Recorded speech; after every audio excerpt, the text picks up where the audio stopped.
அல்லேலூயா.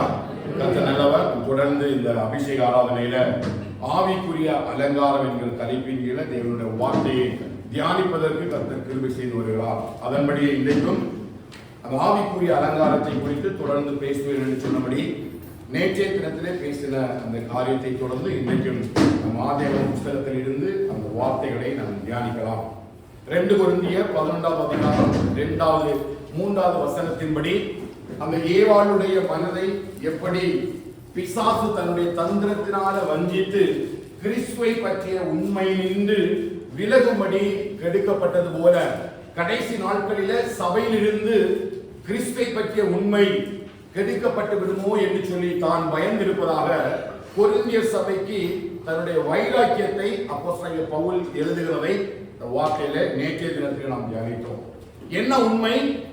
தேவன் நமக்கு அவருடைய சாயலையும் ரூபத்தையும் நமக்குள்ள வைத்திருக்கிறார் என்கிறதுதான் அந்த கிறிஸ்துவை பற்றிய மேலான உண்மை. எந்த ரூபத்தையும் சாயலையும் பிசாசு ஏவாளுடைய வாழ்க்கையில தந்திரமாய் வஞ்சித்து எந்த ரூபத்தையும் சாயலையும் இழந்து போக பண்ணினானோ மறுபடியும் அந்த சாயலை கிறிஸ்து இயேசுவின் மூலமாக நம்முடைய வாழ்க்கையிலே கொடுக்கப்பட்டிருப்பதான் அந்த கிறிஸ்துவை பற்றிய மேலான ஒரு உண்மை. அல்லேலூயா.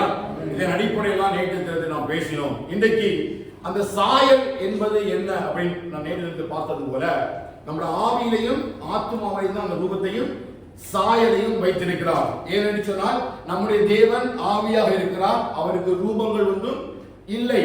அப்ப எப்படி அந்த ஆதியாகமம் 1ஆம் அதிகாரம் 26, 27 வசனத்தின்படி நமது சாயலாகவும் நமது ரூபத்தின்படியே மனுஷனை உண்டாக்குமாக என்று சொன்னார் அவருடைய சாயல் எங்கே பிரதிபலிக்கிறது?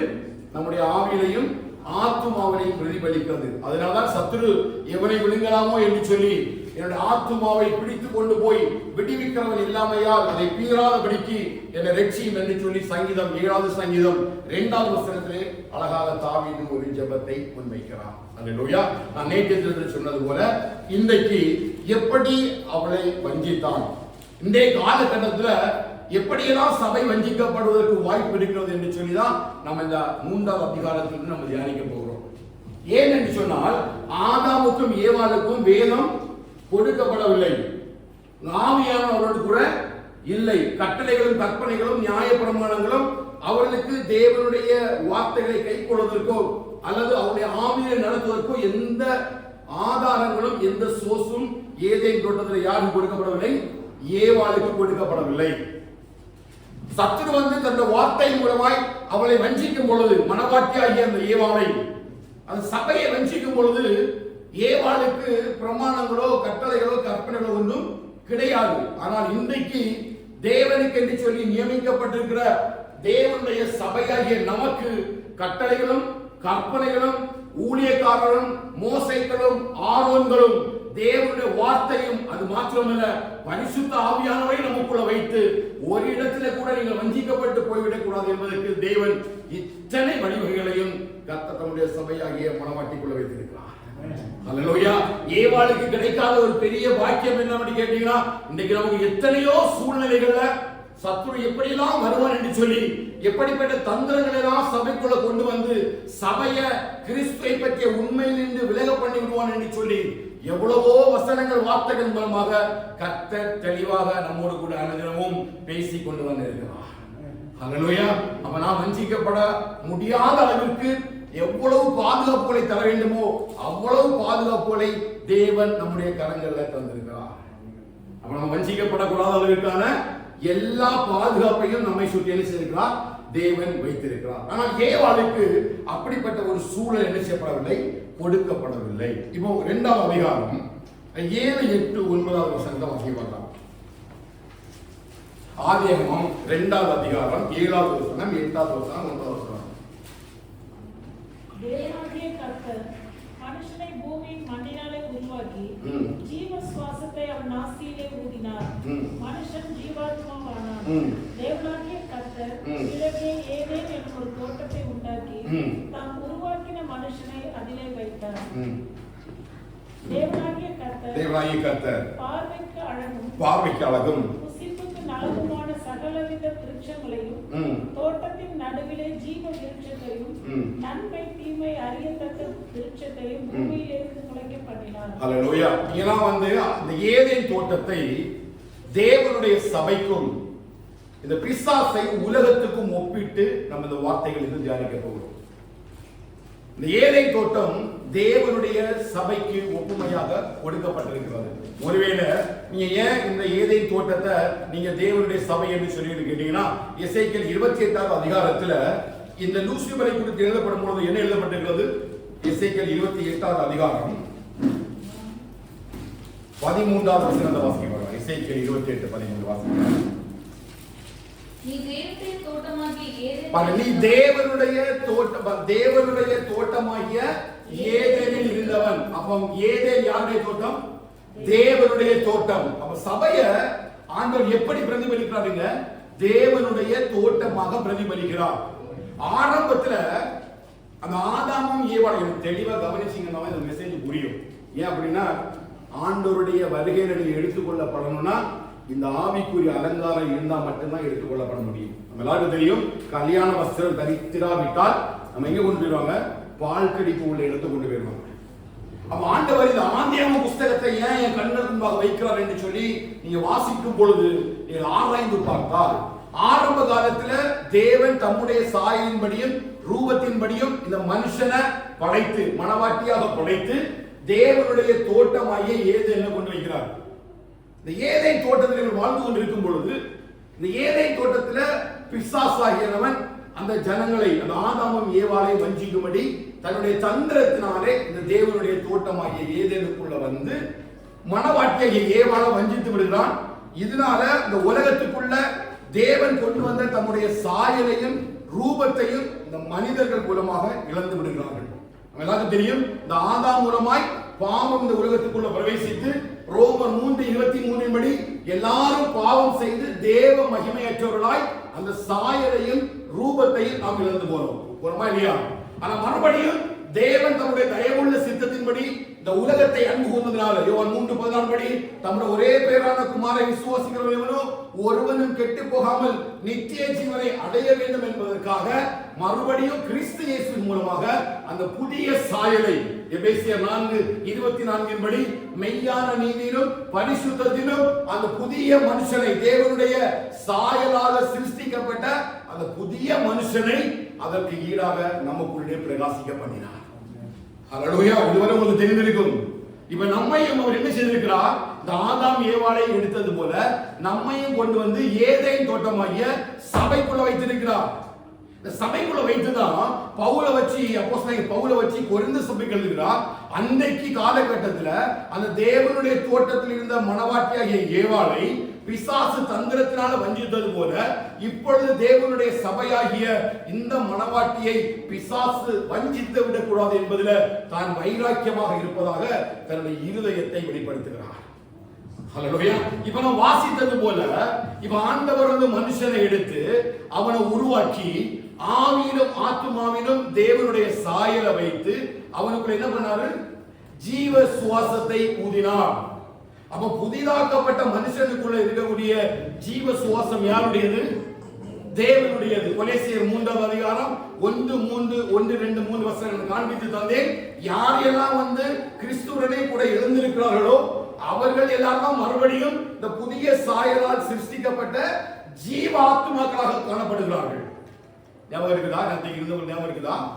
இதை சொல்லப்பட்ட ஜீவ ஆத்மா நாசியில சுவாசத்தை ஊதினார். அப்ப அவன் ஜீவ ஆத்மாவானான். அந்த புதிய சாயல் அவனுக்குள்ள வெளிப்பட்டது. யாருக்கெல்லாம்? எல்லாருக்கும் அல்ல.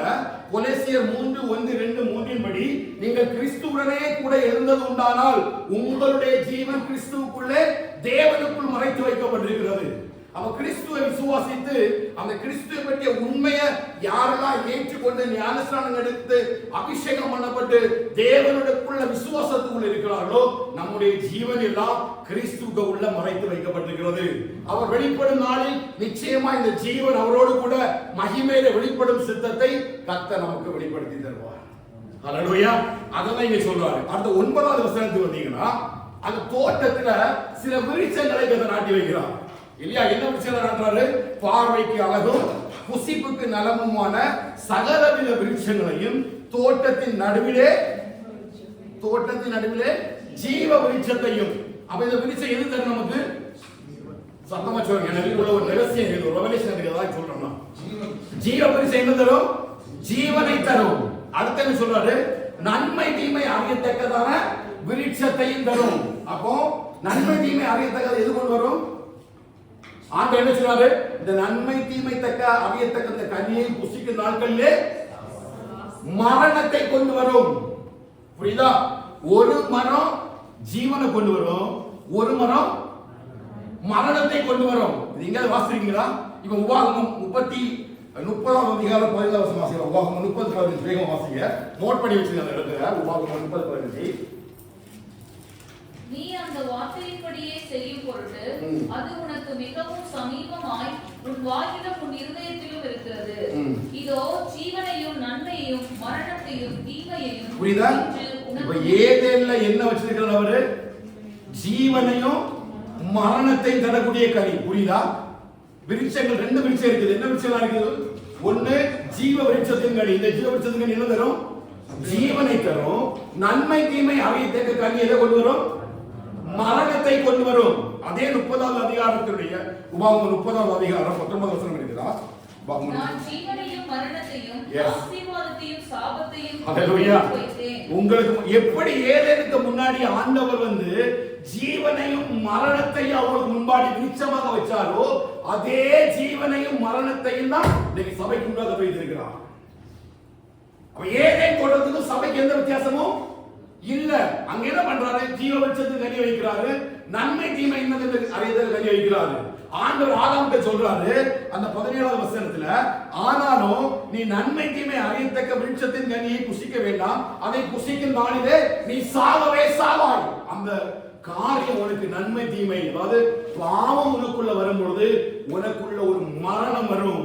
அதனால அந்த ஜீவனையும் மரணத்தையும் எப்படி ஏதேன் தோட்டத்துல ஆதாமுக்கும் ஏவாளுக்கும் முன்வைத்தாரோ அதே போலதான் மோசையை வச்சு அதை அழைத்துக் கொண்டுள்ள ஜனங்களுக்கு சொல்றாரு, நான் உங்க முன்னாடி என்ன வைக்கிறேன்? ஜீவனை வைக்கிறேன், மரணத்தை வைக்கிறேன், நான் ஆசீர்வாதத்தை வைக்கிறேன், சாபத்தை வைக்கிறேன். நீங்க எதை தெரிந்து கொள்வீர்களோ அதை தெரிந்து கொள்ளுங்கள். ஆனால் இதனுடைய ஆழ்ந்த நோக்கம் ஏவாளுக்குள் புரிந்து கொள்ள முடியவில்லை. அன்னைக்கு அதனாலதான் ஏவாளை எளிதாக பிசாசு தந்திரத்தால் எழுதினா வஞ்சித்து மனதை கெடுத்து விட்டான். ஏன்னா அவளுக்கு நியாயப்பிரமாணம் இல்ல, வார்த்தை இல்ல, அதுக்கு முன்பதாக சாட்சிகள் இல்ல, மோசே இல்ல, ஆரோன் இல்ல, ஜனங்கள் இல்ல.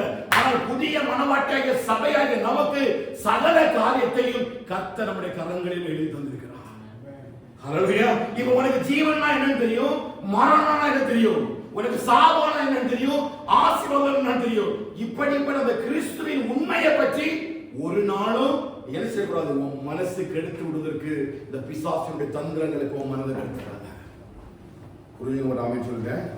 அப்ப ஏதேன் தோட்டத்தின் அடிப்படையில் தான் இந்த ஆதியாகமம் 1ஆம் அதிகாரத்திலிருந்து வெளிப்படுத்த கடைசி வரை படிக்கும் போது எல்லாமே தேவனுடைய வருகைக்கும் தேவனுடைய சபைக்கும் ஆதாம் ஏவாளுக்கு எப்படி கொடுக்கப்பட்டதோ அப்படியேதான் தேவனுடைய சபையாகிய நம் ஒவ்வொருவருக்கும் கர்த்தர் கிருபையை தந்திருக்கிறார். ஹல்லேலூயா. ஒருவரும் கடைசி நாள்ல போய் தேவ சமூகத்துல எங்களுக்கு தெரியாது என்று சொல்லி சாக்கு போக்காக சொல்ல முடியாது. ஏனென்றால் எப்படி அங்கே ஜீவனையும் மரணத்தை வைத்தாரோ அதே போல மோசேயை வச்சு அந்த இஸ்ரவேல் ஜனங்கள் மூலமாய் நமக்கு சொல்கிறாரு, நான் ஜீவனையும் மரணத்தையும் முன்னாடி வச்சிருக்கிறேன், ஆசீர்வாதத்தையும் சாபத்தையும் முன்னாடி வச்சிருக்கிறேன். நீ எதை தெரிந்தெடுக்கிறியோ அதை தெரிந்தெடுத்துக்க. ஹல்லேலூயா. அப்படிதான் சபையை வச்சிருக்காங்க. கவனிங்களா? அப்படிதான் சபை வச்சிருக்கிறாரு. ஆண்டவர் அப்படி ஏதேன் தோட்டத்தை உருவாக்கி இந்த மனவாட்டியை வந்து உள்ள வச்சு ஆண்டவர் மனவாளனாய் ஆதாம்கிட்ட சொல்றாரு, இந்த சபையை நீ என்ன பண்ணணும்? பாதுகாக்கணும், நீ பண்படுத்தணும். அப்போ இந்த சபைக்கு பாதுகாவலாக ஒரு ஆள் வச்சிருக்கிறார். வச்சிருக்கா இல்லையா? கவனிங்களா? அப்ப தேவனுடைய சபைக்கு ஒரு ஊழியக்காரனை கர்த்தர் பாதுகாவலாக வச்சிருக்கிறார். எதுக்கு? இந்த பிசாசுடைய தந்திரங்கள் உள்ள வந்து ஏவாளை வஞ்சித்தது போல இந்த சபையை வஞ்சித்து விடக்கூடாது என்பதற்காக ஒரு பெரிய ஒரு பாதுகாவலனாக கர்த்தர் சில மோசேக்களையும் ஆரோனையும் நமக்கு வைத்திருக்கிறார். அதுவும் போதாது, கிறிஸ்து சபைக்கு தடையா இருக்கிறது போல புருஷன் வந்து குடும்பத்துக்கு தலையா இருக்கிறான் என்று சொல்லி ஒரு குடும்பத்தின் தலைவனாக ஒரு மனவாளனை உங்களுக்கு வச்சிருக்கிறாரு.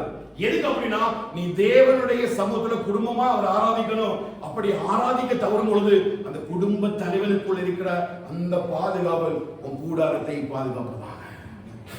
ஒவ்வொரு புருஷனும் ஒவ்வொரு குடும்பத்தினுடைய பாதுகாவலர்.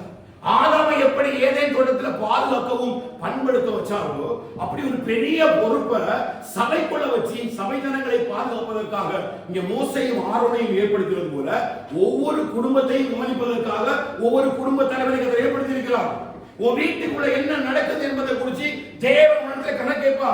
நீ ஆராதிக்கிறியா? தேவனுக்கு பிரியமில்லாத காரியங்கள் வீட்டில் நடைபெறுகிறதா? எப்படி நீங்க ஆண்டவரை ஆராதிக்கிறீங்க?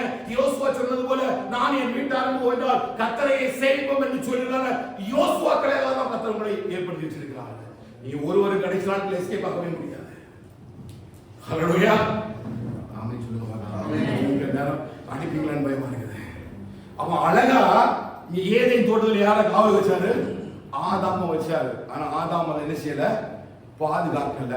ஏன் பாதுகாக்கல அப்படின்னா ஆவிக்குரிய ஆழ்ந்த கருத்துல தியானிக்கும் பொழுது இந்த ஏவாள் அந்த ஆலோசனைக்கு அவள் செவி சாய்க்கவில்லை. இந்த ஏவாள் என்ன பண்ணிருக்கணும்? வஞ்சிக்கப்படுறது என்ன பண்ணிருக்கணும்? இந்த காரியத்தை குறித்து அவள் கேள்விப்படும் பொழுது ஒன்று அவளுக்கு காவலாளராக இருக்கிற ஆதாம் இருக்கிற ஒரு ஆலோசனை கேட்கணும். இல்லைன்னா அனுதினமும் தேவனுடைய சந்திக்க வருகிறார். அந்த தேவனிடத்துல ஆலோசனை கேட்கணும். இந்த சத்தியத்தின் அடிப்படையில் தான் இஸ்ரவேல் ஜனங்களை ஆண்டவர் வழிநடத்தினார். எப்படி? இந்த ஜனங்கள் சபைகளுக்குள்ள தேவனுடைய சத்தத்துக்கும் செவி கொடுக்கல, மோசேயுடைய சத்தத்துக்கும் பற்றினீங்களா? சரித்திரம் ஏன் வனாந்தரத்தில் விழுந்து போனார்கள்? ஏன் வனாந்தரத்தில் தேவனுடைய கோபத்துக்கு ஆளானார்கள் அப்படின்னா அவர்களை வழிநடத்துகிற மோசே தெய்வம் எந்த இடமும் கேட்டதில்லை. விக்கிரகங்களை ஆராதிக்கும் பொழுதும் எகிப்துக்கு நேராக தங்களுடைய சிந்தனைகளை கொண்டு போகும் பொழுதும் எல்லா சூழ்நிலையிலும் அவங்க ஒரு நாளுமே மோசைக்கு பயந்து நடக்கவில்லை. ஆண்டவர் மேல கோபாக்கினை இறக்கும் பொழுதுதான் மோசைகளுக்காக வந்து பரிந்து பேசுகிறார். அந்த சூழ்நிலையில இவங்க போய் மோசை கீழ்ப்படுகிறார்களே தவிர மற்ற எல்லா காரியங்களிலும் தேவனுடைய ஆலோசனையை இவங்க யாரோட கேட்கல? மோசையிட்ட கேட்கல. அப்ப கர்த்தர் உங்களை ஒரு சபைக்குள்ள வச்சிருக்கார் அப்படின்னா ஒரு தேவனுடைய தோட்டமாக ஏதேனுக்குள்ள வச்சிருக்காருன்னா ஒரு ரெண்டு காவலாளி தந்திருக்காரு. ஒன்று தேவன், தேவனுடைய வார்த்தை, இன்னொன்று உங்களை நடத்துகிற ஊழியக்காரன். அப்ப நீ ரெண்டு காரியத்திலையும் எல்லா விஷயத்திலையும் நீ ஒண்ணு ஊழியக்காரனுடைய ஆலோசனைப்படி இது கர்த்தருக்கு சித்தமா, இது கர்த்தருக்கு சித்தம் இல்லையா, இதை நாங்க மூவ் பண்ணலாமா பண்ணக்கூடாதா என்பதை தேவ ஊழியக்காரத்திலும் அல்லது தேவ சமூகத்திலேயாவது நீ முழங்கால் படிட்டு நீ ஆராய்ந்து இந்த காரியத்துல செயல்படலாமா படக்கூடாது என்கிற ரெண்டு காரியத்திலையும் ஏவாள் விழுந்து போனனாலதான் அந்த பெரிய பாவத்துக்குள்ள உலகம் உள்ளாக்கப்படுது. ஹல்லேலூயா. இப்படிதான் ஏவாளுடைய மனசை யார் வஞ்சித்து விட்டார்? பிசாசு வஞ்சித்து விட்டார். அதே போல இன்றைக்கும் எப்படியாகிலும் சபையை வஞ்சித்து விட வேண்டும் என்று சொல்லி ஒவ்வொரு நாளும் அவன் சில கிரியைகளை நமக்கு எதிராக எழுப்பி விடுகிறான். நான் கொஞ்சம் இன்னும் ஆராய்ந்து பார்க்கிற நேரம் அவனுக்கு ஏன் இவ்வளவு கோபம் என் மேல அப்படின்னு பாத்தீங்கன்னா அவன் இருந்த இடத்துல தான் இப்ப நம்ம உட்கார்ந்து இருக்கிறோம். We are the replacement of Lucifer. அதான் எசேக்கியேல் 28ஆம் அதிகாரத்தை போயிடுங்க. அங்க அவனை குறித்து சொல்லப்பட்டிருக்கிறது. ஏன் அவனுக்கு இவ்வளவு கோபம் மனித குலத்தின் மேல அப்படின்னு சொன்னீங்கன்னா அந்த 28ஆம் அதிகாரத்தை வாசிங்க, 13ஆம் வசனத்தை வாசிங்க.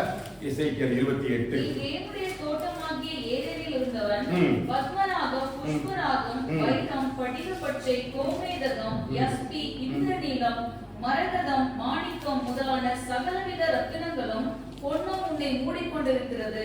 நீ சிருஷ்டிக்கப்பட்ட நாளில் உன் மேலவாத்தியங்களும் உன் நாமசுரங்களும் உன்னிடத்தில் ஆயத்தப்பட்டிருக்கிறது. நீ காப்பாற்றுகிறதற்காக அபிஷேகம் பண்ணப்பட்ட கேருப். தேவனுடைய பரிசுத்த பர்வதத்தில் உன்னை வைத்தேன். அக்கினிமயமான கற்களின் நடுவே உலாவினாய். நீ சிருஷ்டிக்கப்பட்ட நாகுவைக்கு உன்னில் அநியாயம் கண்டுபிடிக்கப்பட்டது மட்டும் உன் வழிகளில் குறையற்றிருந்தாய். உன் வியாபாரத்தின் மிகுதியினால் உன் கொடுமை அதிகரித்து நீ பாவம் செய்தாய். ஆகையால் நான் உன்னை தேவனுடைய பர்வதத்திலிருந்து ஆகாதவன் என்று தள்ளி காப்பாற்றுகிற கேருபாய் இருந்த உன்னை அக்கினிமயமான கற்களின் நடுவே இராதபடிக்கு அழித்து போடுவேன். உன் அழகினால் உன் இருதயம் மேட்டிமையாயிற்று. உன் அழகினால் உன் இருதயம் மேட்டிமை ஆயிற்று. எப்பொழுது அவனுக்குள்ள அந்த மாம்சத்துக்குரிய எண்ணத்துக்கு தன்னை ஒப்பு கொடுத்தானோ அப்பம் தேவர் அவரை ஏதேலிருந்து வெளிக்கொண்டார். புரியுதா? எதற்காக சபை மீது அவருக்கு இவ்வளவு கோபம், எதற்காக இந்த விசுவாசிகள் மீது அவருக்கு கோபம் அப்படின்னா, நாம் இங்க வாசித்தது போல அவன் இருந்த இடத்தினுடைய மகிமை அவனுக்கு தெரியும். இப்ப தான் வைக்கப்பட வேண்டிய இடத்துல, தனக்கு சொந்தமான இடத்துல இப்ப ஆண்டவர் யாரை வச்சிருக்கிறாரு? ஆதாமும் ஏவாளை கொண்டு வைத்தார். எப்படியாயிரும் அவர்களை தந்திரத்தினால கெடுத்து விடலாம் என்று சொல்லி நினைத்த நேரத்தில், எதிர்பாராத நேரத்தில் ஆண்டவரை இயேசு கிறிஸ்து வருகிறார். அவர் மூலமாய் இழந்து போன அதே மகிமையை இன்றைக்கு தேவ சந்ததியாக நாம் சுதந்திரித்துக் கொண்டிருக்கிறோம். அந்த சுதந்திரத்தை அவனால தாங்கிக் கொள்ள முடியல. ஹல்லேலூயா. அவன் எப்படி இழந்து போனான்னு தெளிவா இருக்குது. அவனுடைய நாதசுர வாத்தியங்கள், அவன் அழகா ஆராதிக்கக்கூடியவன், அழகா தேவ சமூகத்தின் அக்கினியின் நடுவே உலாவிக் கொண்டிருந்தவன், சகல விதமான சுதந்திரத்தையும் கர்த்தர் அவனுக்குள்ள வைத்திருந்தார். ஆனால் ஒரு நாளில அவனுடைய எல்லா காரியத்தையும் அவன் பார்க்கும் பொழுது அவனுக்கு அவன் மேல ஒரு பெரிய பெருமை வந்துருச்சு. ஒரு மனுஷனை விழப்படுவதனுடைய பெருமை ஒருவேளை உலகத்துக்குரிய ஆசோத்தின் பெருமையாக இருக்கலாம், அல்லது ஆவிக்குரிய பெருமையாக இருக்கலாம். அகந்தைக்கு முன்னானது மேட்டின்மை என்று சொல்லி வேதம் சொல்கிறது. பெருமை உள்ளவனுக்கு கர்த்தர் எதிர்த்திருக்கிறார் என்று சொல்வது போல, எந்த இடத்துல இப்ப இந்த லூசிபர் நினைக்கிறான், நான் ஆண்டவரை விட மேலாக போவேன், நான் உன்னதங்களில் ஏறுவேன், வாசம் பண்ணுவேன் என்று சொல்லி அவனுடைய அழகினால எப்பொழுது அவன் மேட்டின்மையானானோ, எப்பொழுது தன்னுடைய மாம்சத்துக்கு தன்னை ஒப்பு கொடுத்தானோ, தேவனை விடவும் தன்னை பெரியவனாக எண்ணிக்கொண்டானோ, அன்றைக்கு ஏதேன் தோட்டத்தில் விழுந்து போனான். ஹல்லேலூயா. அவனுக்குரிய அந்த அலங்காரம் அவனை விட்டு எடுக்கப்பட்டு போய்விட்டது. மறுபடியும் அவன் தன்னுடைய பழைய அலங்காரத்துக்குள்ள தன்னால பிரவேசிக்க முடியாததுனாலதான் ஒவ்வொரு நாளும் நமக்கு கொடுக்கப்பட்டிருக்கிறது ஆவிக்குரிய அலங்காரத்தை குறித்து நம்மை விடவும் பிசாசு அதிக கரிசனை உள்ளவனாக காணப்படுகிறான். பரிசுத்தம் என்கிற இடத்துல எப்படியும் பரிசுத்தமாய் வாழலாம், இல்ல பரிசுத்தமாக தான் வாழ வேண்டும் என்று சொல்லி வாழ்கிற நாட்களில எப்படி வேணாலும் வாழ்ந்து விடலாம் என்று சொல்றான தவறான சில ஆலோசனைகளை சபைக்குள்ள கொண்டு வந்து அவன் சத்தியத்தை நம்மிடத்திலிருந்து எடுத்து அந்த ஆவிக்குரிய அலங்காரத்தை நம்மை விட்டு எடுத்து போடுகிறான். அதனாலதான் அவனுக்கு நம்ம மேல இவ்வளவு கோபம். ஹல்லேலூயா.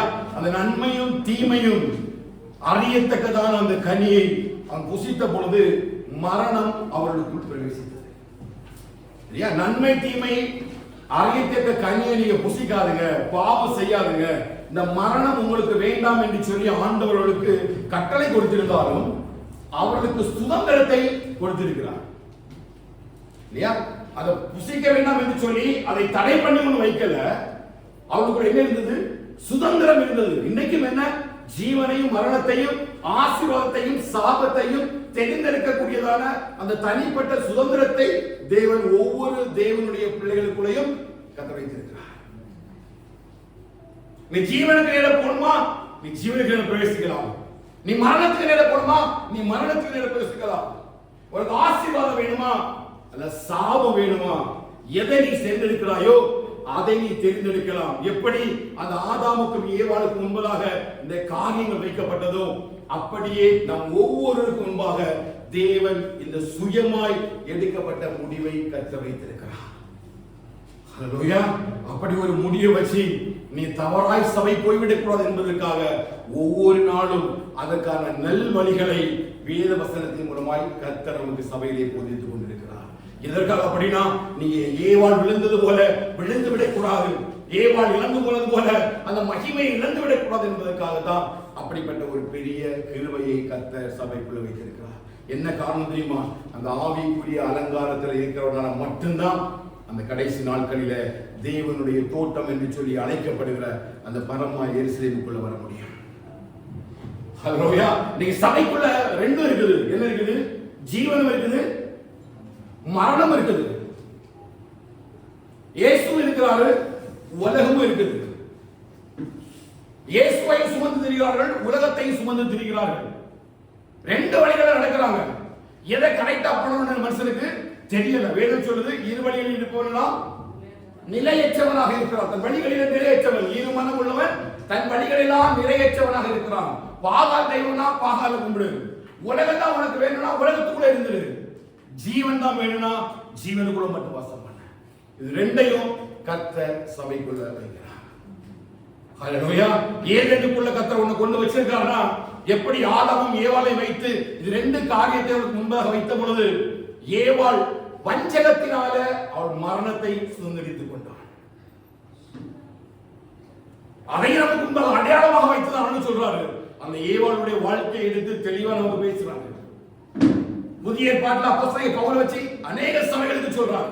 தீமோத்தேயுக்கு எழுதும்போது எழுதுறாரு, ஸ்திரியானவளே வஞ்சிக்கப்பட்டாள், ஆதாம் வஞ்சிக்கப்படவில்லை, ஆதாமும் ஏவாளை வைத்து அப்படி அந்த ஏதேனுடைய சபையிலே வஞ்சிக்கப்பட்டது போல நீங்கள் வஞ்சிக்கப்படாதீர்கள் என்று சொல்லி அப்போஸ்தலர் பவுல் தன்னுடைய எல்லா நிருபங்களிலும் ஏன் அடையாளமா வைக்கலாம் அப்படின்னா, மறுபடியும் தந்திரத்தினால் வஞ்சிக்கப்படாதீங்க இல்லையா? அப்படிப்பட்ட வஞ்சனைக்கு நம்ம என்ன செய்யக்கூடாது, ஒப்பு கொடுத்து விடுவோம். இப்ப மறுபடியும் ஆதியாகமம் 3ஆம் அதிகாரத்தில் பார்த்தீங்கன்னா அந்த காரியத்தை குறித்து நம்ம பார்க்க முடியும். இந்த நன்மை தீமை அப்படின்னா, தேவ சாயலின்படி உருவாக்கப்பட்டவன் கண்டிப்பா என்ன செய்ய மாட்டான், தீமை செய்ய மாட்டான் இல்லையா? 1 யோவான் 3 யோவான் 1ஆம் அதிகாரம் 11ஆம் வசனம், 2 யோவான் 3ஆம் அதிகாரம்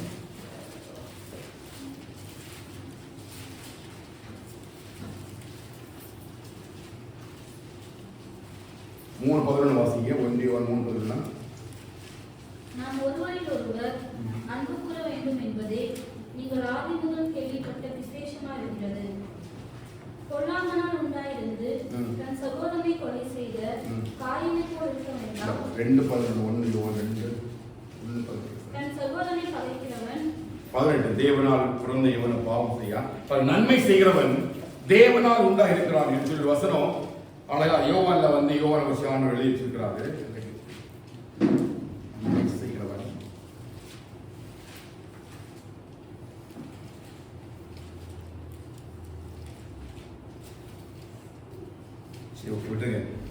நன்மை செய்கிறவன் தேவனால் உண்டாயிருக்கிறான், தீமை செய்கிறவன் தேவனை காணவில்லை.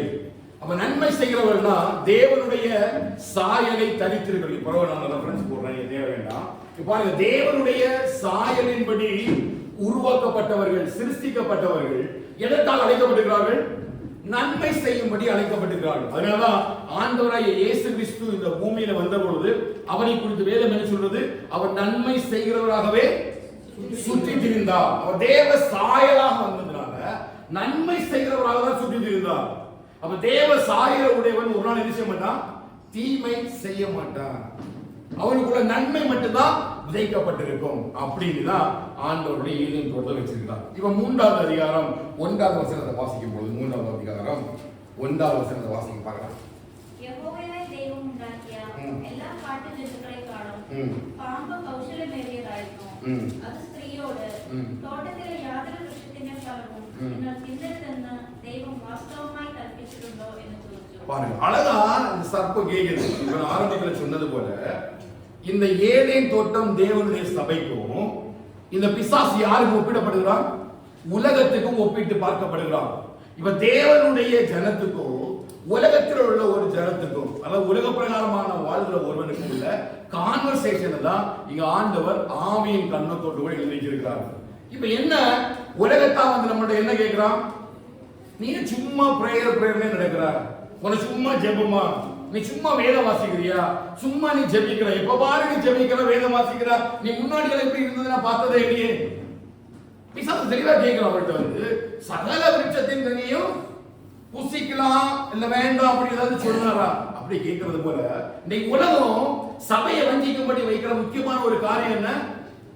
நீ ஏன் சும்மா ஜெபம், ஆராதனை, பைபிள் ஸ்டடி, வேத பாடம் அப்படின்னு சபையோட நீ ஓடிட்டு இருக்கிற, உலகத்தை உனக்கு வந்து அனுபவிக்க முடியாதா?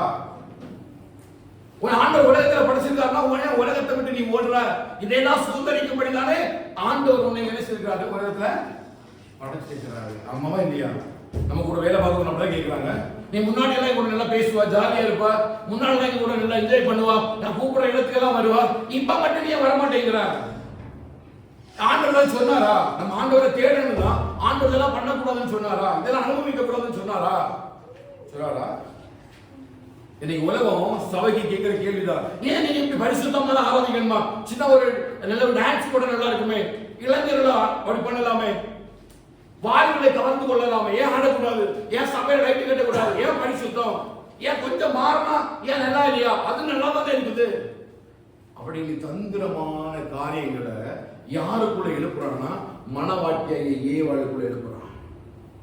சபைக்குள்ள இப்படி தந்திரமான வார்த்தைகளை, இச்சகமான வார்த்தைகளை தனக்கு பிரியமான ஊழியக்காரர்களை எழுப்பி அந்த நாதாபும் அபிக்கும் அந்நிய அக்கினியை கொடுத்தது போல அவன் சபைக்குள்ள அவனுக்குள்ளா இருக்கிற சில ஊழியக்காரரை பிடிச்சு வச்சு சில ஆராதனைகளை கொண்டு வந்து கேட்கிற கேள்விதான், என் ஒரே வகையில் தான் போடணுமா?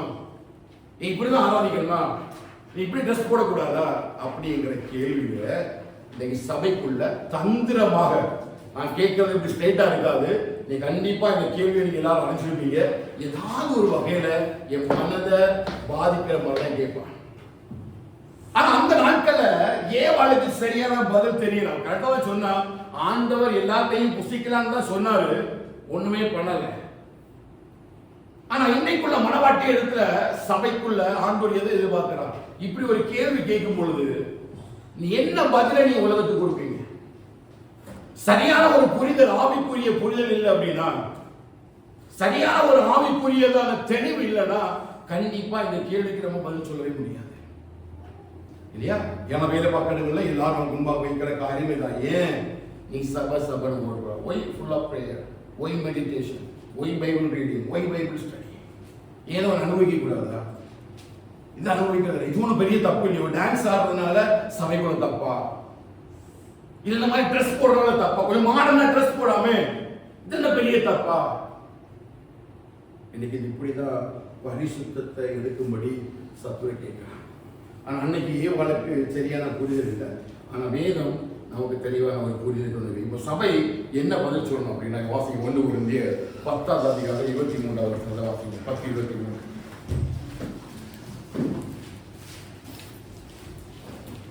எல்லாவற்றையும் அனுபவிக்க எனக்கு அதிகாரம் உண்டு.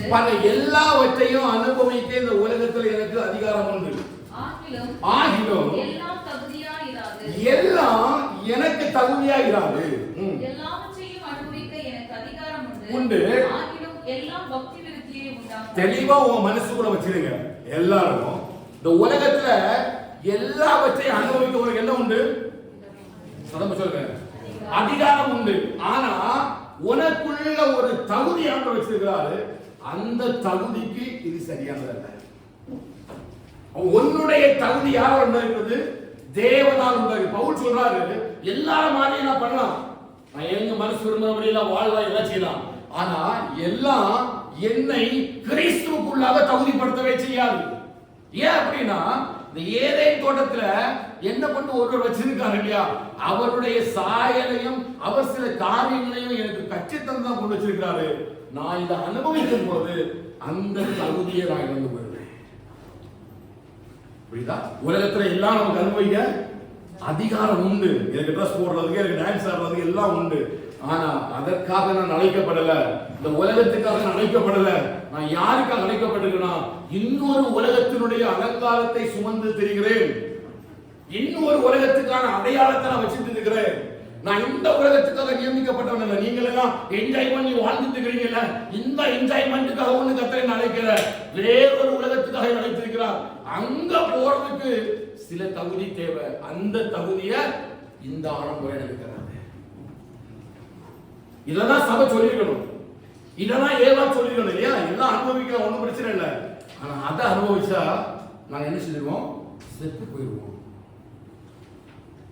எங்களுக்குள்ள ஒரு பெரிய அலங்காரத்துக்கு தந்திருக்கிறாரு, எங்களை வேறொரு ராஜ்யத்துக்கு அழைத்திருக்கிறாரு. அந்த ராஜ்யத்துக்குன்னு ஒரு தகுதி இருக்குது. அந்த தகுதி எதனால செய்யறாரு? மேம்படுத்தப்பட முடியாது. கொஸ்டின் இப்படிதான் இருக்கும். நீ ஏன் போக மாட்டேங்கிற? இப்ப நீ இது பண்றது தப்பா? ஒரு சின்ன வீடியோ கிளிப் தானே, ஒரு மூவி கிளிப் தானே பாக்குறது தப்பா? ஒரு சின்ன காரியம் இதுல என்ன கெட்டு போகுது? இது பார்க்கறது தப்பு இருக்குதா? இல்ல, இது உனக்கு தகுதியானது அல்ல. இந்த தகுதிக்காக தொடர்ந்து அழைக்கல. இந்த தகுதி உன் அலங்காரத்தை அழித்து விடும். உனக்கு அதிகாரம் இருக்குது. இதெல்லாம் உன்னுடைய ஆவிக்குரிய அலங்காரத்துக்கு தகுதியானது அல்ல. இதை ஏவாள் விட்டுட்டான். இன்னைக்கு சபை அப்படிதான் கொஞ்சம் பிளெக்சிபிலிட்டி ஆயிடுச்சு.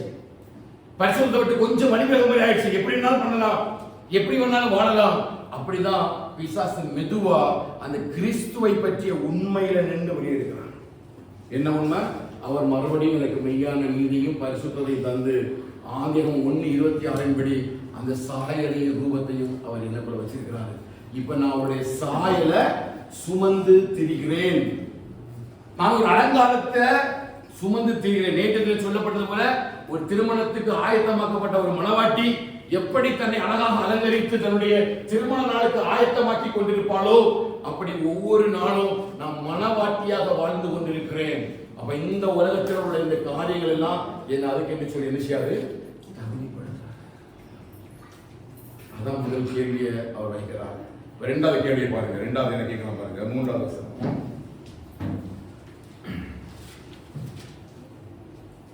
3வது வசனம் 3 ஆதியாகமம் 3:3. തോട്ടത്തിന്റെ നടുവിലുള്ള വൃക്ഷത്തിന് ഫലം ചെന്നരുത്, തൊടുകയെ മരുത് എന്ന് ദൈവം കൽപ്പിച്ചിട്ടുണ്ടോ എന്ന് പറഞ്ഞു. പാമ്പ് സ്ത്രീയോട് നിങ്ങൾ മരിക്കുകയില്ല നിശ്ചയം, അത് തിന്നുന്ന നാളിൽ നിങ്ങളുടെ കണ്ണു തുറക്കുകയും നിങ്ങൾ നന്മ തിന്മകളെ അറിയുന്നവരായി ദൈവത്തെ പോലെ ആവുകയും ചെയ്യുമെന്ന് ദൈവം അറിയുന്നു എന്ന് പറഞ്ഞു. பாருங்க, அடுத்த கேள்வி வச்சிருக்கிறார். நீ இந்த பழத்தை சாப்பிடுறதுனால என்ன பண்ண மாட்டீங்க? என்ன பண்ண மாட்டீங்க? சாக மாட்டீங்க. அதற்கு பதிலாக என்ன திறக்கப்படும்? உங்களுடைய கண்கள் திறக்கப்படும். இந்த கண்கள் திறக்கப்படுவதனால என்ன தீமை? ஒண்ணும் பண்ண போறது கிடையாது. ஆண்டவருடைய சாயல அந்த ரூபத்தையும் மகிமையும் சுமந்து தேவனை அனுதினமும் தரிசித்து அவர்கள் எல்லாவற்றையும் அனுபவிக்க வேண்டிய விதத்தில் தேவன் கொடுத்த பிரகாரம் அழகாக தான் அனுபவித்துக் கொண்டிருக்கிறார்கள். அவர்கள் தேவனோடு உள்ள அந்த உறவுக்கும் அவர்கள் கணவன் மனைவியாக இருக்கிற உறவுக்கும் அந்த ஏதேன் தோட்டத்தில் உலாவுவதற்கும் அவங்களுடைய பக்தி விருத்திக்கும் அவங்களுடைய ஆராதனைக்கும் பர்சனல் காரியத்துக்கும் ஒரு தடையுமே இப்ப இல்லை. இருந்ததா? ஏதாவது அவங்களை செய்ய முடியாம இருந்த நன்மை தீமை அறியத்தக்க கனியை புசிக்காததுனால ஏதாவது ஒரு இடத்துல அவங்க டிசேபிளா இருந்தாங்களா? இல்ல. தேவன் சரியாக தான் படைத்து அழகாக தான் சிருஷ்டித்து எல்லாவற்றையும் கொடுத்து அந்த தோட்டத்துல எல்லாவற்றையும் அனுபவிக்க கூடியதான சகலத்தையும் பரிபூரணமாக தான் யாரு கொடுத்திருந்தாங்க? ஆதாம் ஏவாளு கொடுத்திருந்தாங்க. உங்க சபையில கொண்டு வந்து உன்னை ரட்சித்து அபிஷேகித்து பச்சையான ஒலிவ மரத்தை போல உன்னை நாட்டி வச்சு உனக்கு எல்லா தேவையான எல்லா காரியத்தையும் கர்த்தர் உனக்கு சபைக்குள்ள வச்சிருக்கிறார். ஏதாவது குறைகளை சபை வச்சிருக்கிறாரா? எந்த சபையாவது குறைவுபட்ட சபையை காணப்படுகிறதா? இல்ல. ஏன் அப்படின்னா அவர் தன்னுடைய சுய இரத்தத்தினாலே சம்பாதித்துக் கொண்ட சபைதான் இந்த சபை. தேவனுடைய சபைக்கு என்ன ஒரு வேலையும்? அவர் தன்னுடைய சுய இரத்தத்தினாலே சம்பாதித்துக் கொண்ட சபை. அதற்குள்ளாக நம்மை கொண்டு வச்சிருக்காருன்னா நம்ம குருடர்கள் கிடையாது, செவிடர்கள் கிடையாது, ஒரு டிசேபிலிட்டியுமே இல்லை. சகலத்தையும் ஆசீர்வாதமாகத்தான் கர்த்தர் ஏதேனில நம்ம வைத்திருக்கிறார். எங்கேயாவது குறை இருக்குதா? புரியுதா? எங்கேயாவது குறை வச்சிருக்கிறாரா? ஆவிக்குரிய வாழ்க்கை ஏதாவது வச்சிருக்கிறாரா? இல்ல இல்லையா?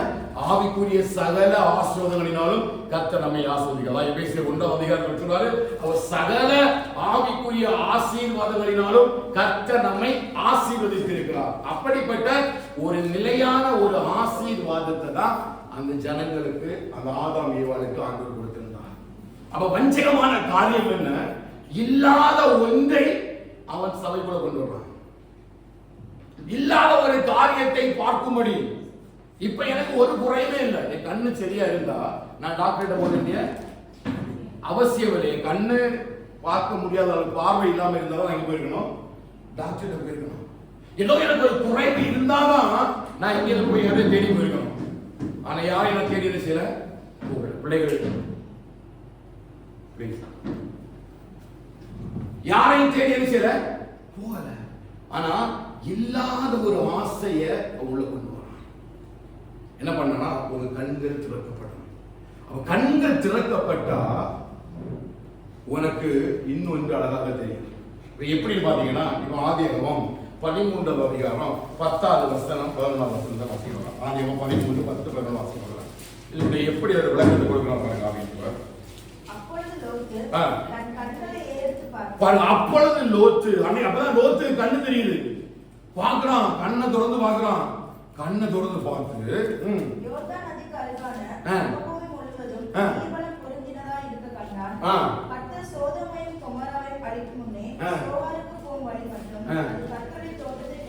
சோதம் கொமோராவுடைய பாவம் நமக்கு தெரியும். ஆனா அவன் இப்ப கண்ணு திறந்து சாத்தான் சொன்ன உடனே கண்ணு திறந்து பார்த்த போறது அது எப்படி அவனுக்கு கண்ணுக்கு தெரியுது? கர்த்தருடைய தோட்டத்தை போல இருக்குது. பிசாசு உனக்கு அதெல்லாம் காட்டுவான். சில இச்சைகளை கொண்டு வந்து, கண்களுக்குள்ள சில இச்சைகளை கொண்டு வந்து, ஆசைகளை கொண்டு வந்து, நீ தேவ மகிமையை பார்க்க வேண்டிய ஒரு கண்களுக்கு பதிலாக அவன் வேற ஒரு காட்சி உனக்கு காட்டுவான். அவன் இப்ப பார்க்கக்கூடிய நேரம் அந்த காட்சி எப்படி தெரியும்னா, கர்த்தரோட காண்பித்த மகிமையை காட்டிலும் வேற ஒரு மகிமையா தெரியும். இதை காட்டிலும் வேற ஒரு மகிமை போல இருக்கும். அதனால யோபு எழுதுறாரு, என் கண்களோடு உடன்படிக்கை பண்ணினேன் நான் இன்னொரு கன்னிகையின் மேல் நிறைவாயிருப்பது எப்படி? ஏன் அப்படின்னா, நான் வந்து அவரை பார்க்க போறேன் அந்நிய கண்களால அல்ல, என் சொந்த கண். ஆண்டவரை பார்ப்பதற்கான ஒரு மகிமைய கர்த்தர் உன் கண்ணுக்குள்ள வச்சிருக்கிற நேரம் விசாரிச்சு சொல்றான், இது மகிமை அல்ல, இன்னொரு மகிமையை நான் உனக்கு காட்டுறேன் சொல்லிட்டு ஏவனை வச்சுக்கிறான். ஏவனை சொல்ற, இதை பாரு, நீ பார்த்துட்டானா ஆல்ரெடி இவங்க யார மாதிரி தான் படைக்கப்பட்டாங்க, தேவன் மாதிரி தான் படைக்கப்பட்டாங்க. ஒரு வார்த்தையை உள்ள கொண்டு வர, நீங்க தேவர்களை போல மாறுவீர்கள். நாங்களும் அதே தான் சொல்றோம். நீ ஜெபி, நீ கூட்டத்துக்கு, நாங்களும் கூட வஞ்சிக்கிறவங்க எப்படி வச்சுப்பாங்க? நம்ம ஜெபம் தானே நடத்துறோம், நம்ம கூட்டம் தானே நடத்துறோம், ஆண்டவரை தானே ஆராதிக்கிறோம், இதுல ஒண்ணும் பெரிய தப்பு இல்ல, வா நம்ம எல்லாரும் சேர்ந்து செய்யலாம். அப்படிதான் வஞ்சிக்கப்படுவோர் அழைக்கப்படுவாய். அப்படி அழைக்கப்படுவோர் எப்படி தெரியுமா? இது ஜெபம் தானே, இது ஆராதனை தானே, இதுல ஒன்றும் பெருசா தப்பு இருக்க போது கிடையாதுன்னு சொல்லிதான் ஒன்னு அழைப்பான். நீங்க போற நேரம் உங்களுக்கு எப்படி தெரியும்? கர்த்தருடைய தோட்டமாகிய ஏதேன போல தெரியும். பளபளப்பா இருக்கும், அழகா இருக்கும், நல்ல ஜாலியா இருக்கும். கொஞ்ச நாள் போனவங்க நமக்கு தெரியும் அது சுகம். வஞ்சிக்கிறவன் நேரம் வந்து வஞ்சிட்டு போக மாட்டான். ஒரு ஆசை காட்டி இழுக்கிறவன் நேரம் கொண்டு போக மாட்டான். எப்படி இழுக்கிறான்? அவனுக்கு ஒரு டிசேபிலிட்டியுமே கிடையாது. அவனுக்கு ஆதாமில் உள்ள டிசேபிலிட்டி இருந்தா இல்ல, எல்லாத்தையும் தான் கரெக்டா பார்க்கறாங்க, எல்லாம் பண்றாங்க. அந்த பழத்தை பார்க்க கூடாத அளவிற்கு ஒண்ணு கர்த்தர் வரிசையில ஒளித்து வைக்கல. ஒளிச்சு வச்சாரா? நீ அப்படி சொல்லவே இல்லை. எல்லாம் பார்க்கிற மாதிரி இருந்துச்சு. ஆனா பிசாசு ஒரு வார்த்தையை சொன்ன உடனே அந்த பழம் அன்னைக்கு அவருக்கு அழகா தெரியுது. எப்படி தெரியுது? கர்த்தருடைய தோட்டத்தை போல இருக்குது. ஓ, இதுதான் கர்த்தருடைய தோட்டமா? இது நல்லா தானே இருக்குது, இது நல்ல ஜாலியா தான் இருக்குது அப்படின்னு அவர் எண்ணி அந்த இடத்துல தன்னை கொடுக்கிற நேரம் வஞ்சி. அப்ப கர்த்தருடைய தோட்டத்துல நம்மளை கர்த்தருடைய மகிமையை பார்க்கும்போது வச்சிருக்கிறார். தோட்டத்தில் இருக்கிற வரையிலும் உன்னை கர்த்தருடைய மகிமையை பார்க்கும்போது கர்த்தர் சிருஷ்டித்து அழகாக வச்சிருக்கிறாரு. ஆனா இன்னொரு மகிமையை ஒருத்தர் காற்றன்னு உன்னை கூப்பிட்டா நீ ஃபர்ஸ்ட் யோசிக்கணும். அதுக்குதான் உனக்கு ஒரு காவலாளி வச்சிருக்கிறாரு, ஒரு ஊழியக்காரர் வச்சிருக்கிறாரு, அதுக்குதான் உனக்கு வேதம் தந்திருக்கிறாரு, அதுக்குதான் தேவ மகிமை தந்திருக்கிறாரு, அனுதினமும் தேவ பிரசன்னத்தை தந்திருக்கிறாரு. என்ன அப்படின்னா, இன்னொரு வந்து ஒரு இன்னொரு காரியத்தை காட்டுறவான்னு சொல்ற நேரம் நீ எங்க போய் உட்காரணும்? தேவ சமூகத்துல போய் உட்காரணும். இல்ல ஒரு நடத்துறவங்க நீ போகணும். நீ எந்த மேற்படிக்கிற நீ நடத்தப்பட்டு கொண்டிருக்கிறியோ அந்த மேற்பட்ட போன நீ போய் இந்த மாதிரி ஒரு காரியங்கள் செவிகளை வருது, நன்மையா தீமையா, கர்த்தருக்கு சித்தமா இல்லையா, இப்படிதான் ராஜாக்கள் ஆலோசித்தார்கள். பழைய பாட்டு இப்படிதான் சபை நடத்தப்பட்டது. இப்படிதான் போய் கேட்டாங்க, நாங்க போகலாமா போகக்கூடாதா, கர்த்தருக்கு சித்தமா இல்லையா, என்னால அதை ஐடென்டிபிகேஷன் பண்ண முடியல, நான் இந்த இடத்துக்கு போலாமா வரலாமா, கர்த்தரை குறித்து என்ன பேசுறாரு. இந்த விசுவாசத்துல தானே ஜனங்கள் சபையாய் நடத்தப்பட்டார்கள். ஆமென். அம்மாவா இல்லையா? என்னையும் மோசே மலைக்கு மேலே ஏறி போய் ஆரோன் மட்டும் எழுதானோ, ஆரோனோட வார்த்தைகளை கேட்டு அந்த விக்கிரகத்தை செய்து எல்லாரும் அழிக்கப்பட்டார்கள். அப்போ உங்களுக்கு ஒரு மீட்பு, சபைக்கு ஒரு காவலாளி, ஏதேன் தோட்டத்துக்கு ஒரு காவலாளி. அப்ப எல்லா காரியத்திலையும் பிசாசு வஞ்சகமான வார்த்தைகளை சொல்லி இந்த தேவ மகிமையை காட்டிலும் இன்னொரு மகிமையை உங்களுக்குள்ள கொண்டு வந்து பிரயாசப்படுவான். அப்படி வரும்பொழுது அது நம்ம பார்க்கக்கூடிய நேரத்துல, இப்போ ஆதாம் இவன் வந்து லோத்து வந்து ஆபிரகாம் கேட்டுக்கலாம், நான் எங்க போகணும் என்ன பண்ணணும்னு கேட்டுக்கலாம். எந்த ஆலோசனையும் கேட்கல. அவனுக்கு சுயமாய் ஒரு முடிவெடுக்க தன்மையை யாரு கொடுத்தா? ஆபிரகாம் கொடுத்துட்டாரு. நீ வலது பக்கம் போனா நான் இடது பக்கம் போறேன், நீ முன்னாடி போறேன் நான் பின்னாடி போறேன்னு சொல்லி சுயமாய் யோசிக்கக்கூடிய ஒரு தன்மை அவனுக்கு வச்சுட்டாரு. ஆனா அவனுக்கு சரியா முடிவெடுக்க தெரியல. ஏன்னா வெளிப்புறமாக பார்க்கும்பொழுது அந்த பச்சை பசையில் அந்த நீர்வளம் பொழிங்கிறது கர்த்தருடைய தோட்டத்தை பொழிந்தது. நிறைய இடத்துல பார்க்கறாங்க, ஜெபம் நடக்குது, கூட்டம் நடக்குது, ஆராதனை தான், ஒன்றும் பிரச்சனை தான் உள்ள போறாங்க.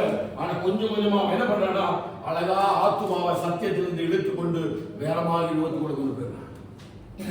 அப்படிப்பட்டதான மகிமையை நம்ம நினைச்சுக்கூடாது, இழந்து விடக்கூடாது. அதுக்காக தான் அவன் அப்படி ஏவாளை அடைத்தான். ஆனா அவனால என்ன செய்ய முடியல. அந்த இடத்துல ஏவாளுக்கு சாத்தானுடைய தந்திரமான காரியங்களை உணர்ந்து கொள்ள முடியாதனால அந்த ஏதேன் தோட்டத்தில் இருந்து அவள் வெளியே அப்புறப்படுத்தப்பட்டார்கள். கர்த்தர் நம்மள அழகா புதிய சாயலை தந்து எப்படி ஒரு ஏதேன் தோட்டமோ அப்படிதான் கர்த்தர் அவங்க இருந்திருக்காரு. சபையாகிய ஒரு தோட்டத்தை தந்து நம்மளை சபைக்கு வச்சிருக்காரு இல்லையா? இதை ஒப்பிட்டு பாருங்க, அப்படிதான் வச்சிருக்கிறாரு. இப்ப நீங்க ஆகம புஸ்தகம் படிக்கணும்னு சொல்றாரு.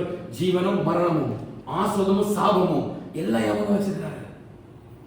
எப்படி அவங்களுக்கு சுயமா தெரிந்தெடுக்கக்கூடிய ஒரு சூழ்நிலை இருந்தோ அந்த சூழ்நிலை மாதிரி என்ன வச்சிருக்கிறாரு. இப்ப நன்மைக்கு மேலே கையில புசிக்கணுமா புசிக்க வேண்டாமா, ஜீவனை எடுக்கணுமா மரணத்தை எடுக்கணுமா, யார்கிட்ட தந்திருக்கிறாரு? மனவாட்டியை ஏங்கல் தந்திருக்கிறாரு. அன்னைக்கு அவளுக்கு எதை முடிவெடுக்கணும்னு சொல்லிட்டு எந்த ஒரு சூழ்நிலை அவனுக்கு இல்லை. ஆனா இன்னைக்கு அநேக சோர்ஸ் நமக்கு இருக்குது, ஆதாரங்கள் இருக்குது, வேத வசனம் இருக்குது, தெய்வ சமூகம் இருக்குது, ஊழியக்காரர்கள் இருக்கிறாங்க, தீர்க்கதரிசிகள் இருக்கிறாங்க, தேவனுடைய சமூகம் இருக்குது. இது எல்லாத்தையும் கலந்து நிச்சயமா கிறிஸ்துவுக்கு உள்ள நல்ல ஒரு முடிவை நம்மளால எடுக்க முடியும். ஏதேன் தோட்டத்துல நிலைத்திருக்க வேண்டும் என்று சொன்னார். ஏன் தெரியுமா? யாரெல்லாம் அந்த தேவ சாயல்ல இருக்கிறாங்களோ அவங்க மட்டும்தான் எங்க நிலைத்திருக்க முடியும்? ஏதேன் தோட்டத்தில் இருக்க முடியும். எப்பொழுது ஆதாமும் ஏவாளும் தேவ சாயலை இழந்து போனாங்களோ அப்பவுமே ஆண்டவர் என்ன பண்ணிட்டாரு? என்ன பண்ணிட்டாரு? தோட்டத்தை விட்டு வெளியே அனுப்பிட்டாரு. ஏன்? அவங்களுக்குள்ள தேவனுடைய சாயலும் ரூபமும் இல்லை. அது அவங்களே சுயமா முடிவெடுத்து அதை கெடுத்து போட்டார்கள். அப்படிதான் கர்த்தர் ஒவ்வொருவரையும் சபையில நல்ல ஒரு புதிய மனுஷனாக எபேசியர் 4:24 படியும் ஆதியாகமம் 1:26 படியும் அவருடைய ரூபத்தையும் சாயலையும் மெய்யான நீதியையும் பரிசுத்தத்தையும் தந்து ஏசாயா 54:10 படி நல்ல நீதியின் சாதனை ரட்சிப்பின் வஸ்திரத்தை எனக்கு தந்து என்னை கிருபையா கொண்டு வச்சிருக்கார், என்னை கிருபையா நடத்தி வச்சிருக்கார். இந்த ஏதேன் தோட்டத்துல நான் எப்படி நடக்கணும் என்கிறதையும் என் முன்னாடி வச்சிருக்கார். ஜீவனா மரணமா, சாபமா ஆசீர்வாதமா, அது யாருடைய கையில? சத்தமா சொல்லுங்க. மனவாட்டிய கையில. நாளைக்கு நம்ம யாரும் ஐயோ எனக்கு தெரியாது இந்த காரியத்தை நான் அறியவில்லைன்னு ஒருவத்தரும் நினைச்ச முடியாது, சாக்கு போக்கு சொல்ல முடியாது. ஏன் அப்படின்னா சகலமும் என்னுடைய கரங்களில எழுதி கொடுக்கப்பட்டிருக்கிறார். சாயரை இழந்து போன பிறகுதான் ஆண்டவர் ஏதேனுக்குள்ள வர்றாரு, கேட்கிறாரு, ஆதாமே நீ எங்கே இருக்கிறாய்? நியாயத்திற்கு அடையாளமே தான். ஒரு நாள் உங்களை பார்க்கறதுக்கு வருவாரு. எப்படி அவருடைய சுய ரத்தத்தினால் சம்பாதித்த சபையை வச்சிருக்கிறாரோ அந்த சாயலை தரிக்கப்படுறவங்க எல்லாரையும் பார்க்கும்படி வருவார். கடைசி question will be there. Where are you, my beloved? என் மனவாளியே, என் மனவாட்டியே எங்கே இருக்கிறாய்?